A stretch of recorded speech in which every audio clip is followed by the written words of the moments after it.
Well, hello guys, welcome back. Today, I'm going to be cutting some wood with my Husqvarna chainsaws. So, it is now firewood season, and, well, it's not full firewood season. This is Labor Day weekend, but I've had a lot of wood go out recently. I've been selling some wood lately. I've sold about 5 ricks in the last weekend, so that means I've got 5 empty totes, and then I went and got a bunch of totes from my friend Jacobs, and I got 12 from him, so I have a lot of totes to fill.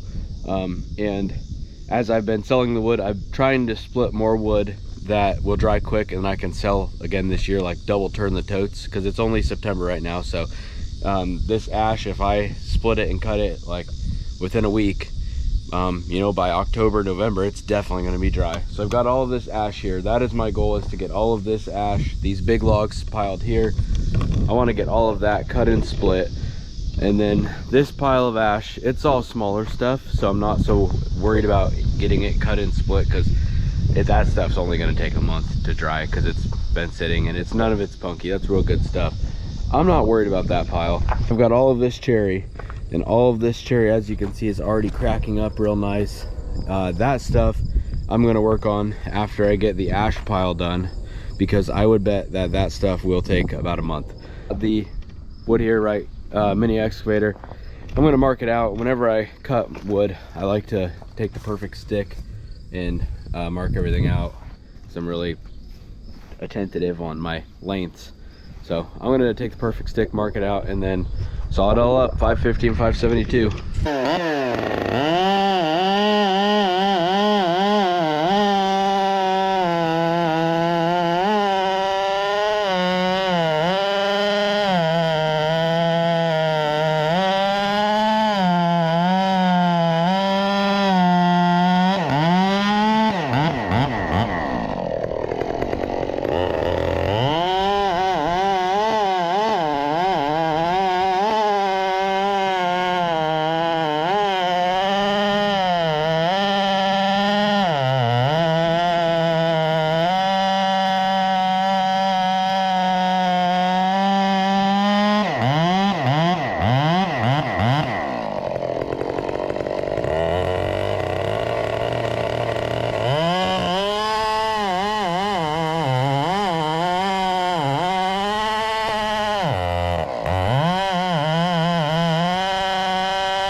Alright, so it's not really a secret or anything, just this is what I like to do.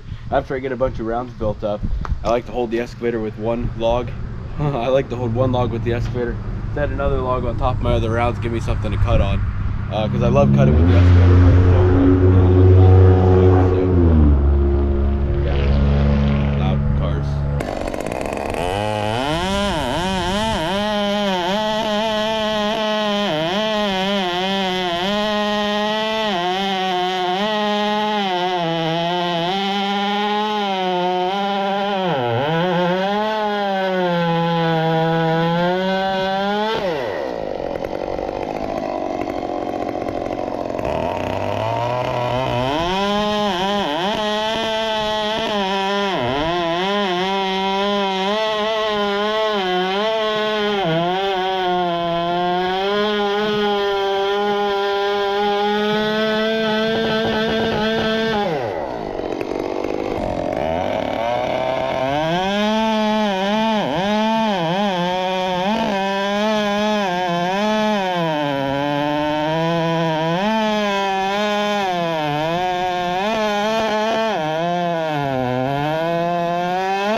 Alright, so I got a tank of gas ran through the 572. I got all of this stuff cut up and then a big log back there. And I got a bunch of small stuff now, which is perfect for the 550. You know, the 550's got a 20-inch bar, so I definitely don't want to cut this giant stuff that's burying my 25 in it, but this stuff will be good for the 550 and give me a little break. Yeah, I'm gonna get the 550 out now, put this old girl away. Alright guys, so I got the 550 out and I finished off the big log that was back there, and then I got it all out and set it over here with the mini excavator so I can quarter them. But I tell you what, I don't have much room, and this freaking mini excavator, this thing makes life so much easier on me because, you know, like I said, I don't have that much room and it's just being by myself. So this thing is like the big arm that I need, and you know, it swings, it pivots, right? Pivots. So, you know, I can grab and spin, and I don't know, it's one of those things that you get the wood, the tools that fit your wood yard, and my wood yard is small, so I need small but mighty tools. So I got the 550 out. That thing is a breath of fresh air because it is nice and freaking light. I'm gonna mark these up with it now and then cut on it. So let's do that, a little 550 action here for you.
All right guys, I just finished up and there is ash in the air. So I got all of this stuff cut up here. I used the 550 to finish up. These over here need to be quartered with the skid steer splitter, and then these over here also need to be quartered with the skid steer splitter. And I might pick a few more out, but yeah, I don't want to bust my back trying to move them around and them falling all over. So that's what I'm going to do there. A lot of wood, probably got at least 2 cords here, and then my plan for splitting it is I'm going to leave the excavator there. I'll probably put the splitter about right there, and then I'll move rounds over to the splitter with the excavator. So that excavator, I'm telling you, it's kind of like a little cheat code for firewood, because it just makes everything so much easier. And I guess if you're like doing firewood, I'd definitely recommend an excavator. I wouldn't go out and get anything fancy. I would just get yourself an old worn out unit that has good bones and runs good, because I mean most of the time they just sit and idle. Just something to hold the wood, move the wood around. It makes it a lot easier. It looks like it took me an hour to cut all this up and get it staged like this. So that is not bad at all, and I could keep cutting. I'm not worn out at all. I ran 2 tanks, and this little 550, it sure is pleasing to run. This is the first time that I've ran this saw alongside my bigger saws. I've ran it several times before, but it's always like sporadically, or I'm just like felling trees or cutting trees, and I'm just using that solely. But most of the time in the past, when I would run my stock saw with my 70cc saws, I'd be like, dang, is this little saw ever gonna run out of gas? Because I'm tired of using it and it's taking a while, but it's so fuel efficient that it doesn't ever seem like it runs out of gas. And now I ran a whole tank through it and I'm like, oh wow, we're already through all this wood and I'm out of tank of gas. I don't think it's any less fuel efficient is what I'm saying, but it's so much more pleasing to run alongside the bigger saws now, because it has a ton of power, but it's still lightweight. It's definitely no 70cc saw. I've shown that it won't outrun a stock 400C, but for the weight of it, it is extremely pleasing to run. So hey, that'll be it for today. Thanks for watching guys, and I will see you next time. Have a good one.